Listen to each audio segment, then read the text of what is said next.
Šeštadienį Vilniuje Credit 24 tinklinio arenoje prie Baltojo tilto šeimininkavo imtynininkai, kurie galynėjosi dėl Lietuvos atviro paplūdimio čempionato titulų.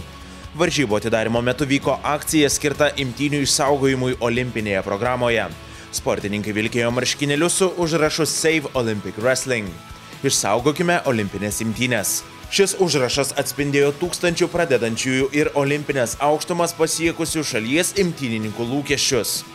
Ministras pirmininkas Algirdas Butkevičius pasveikino seniausios sporto šakos gerbėjus ir išreiškė viltį, kad sekmadienį Buenos Airėse vyksiančioje Tarptautinio olimpinio komiteto generalinėje asamblėjoje bus priimtas palankus imtynių sportui sprendimas.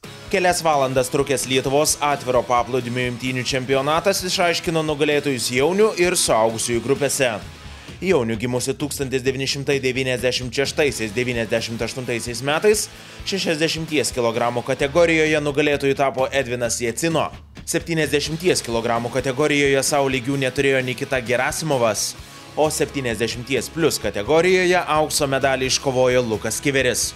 Suaugusiųjų grupėje 70 kg kategorijoje pirmąją vietą iškovojo Sergejus Teplekovas iš Rusijos. 80 kg svorio kategorijoje pergalę šventė ukrainietis Ruslanas Oleksenko. 90 kg grupėje pirmas buvo Andrius Ozodinšas Ozolinis iš Latvijos, o sunkiausiųjų vyrukų 90+ kg klasėje nenugalimų tapo Igoris Fiodorovas iš Vilniaus. Labai laimingas, visi priešininkai buvo stiprus, visi kovotojai geri, patyrė ir laimėjau, džiaugsmo yra. Labai pavargęs, bet daugelis džiaugsmo. Čia buvo pirmą kartą, labai įdomu, norėčiau dar kartą pabandyti, kur dažnai, žinau, būna Latvijoje, gal kokią Latviją nuvažiuoti, ten pasistengti laimėti, parodyti, kad Lietuva pliaža irgi gali laimėti. Ir kad daugiau tokių renginių būtų, kad plėstumėt imtynės, kad, nežinau, kad imtynės būtų.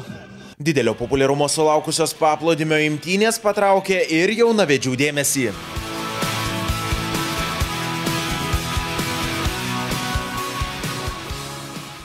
Olimpinis bronzos medalio laimėtojas Aleksandras Kazakevičius taip pat liko patenkintas renginiu.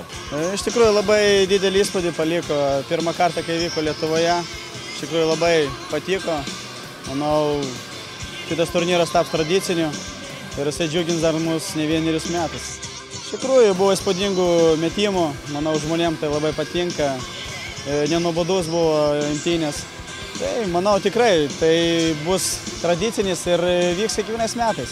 Čempionate dalyvavo 117 atletų iš Latvijos, Rusijos, Ukrainos, Baltarusijos ir Lietuvos.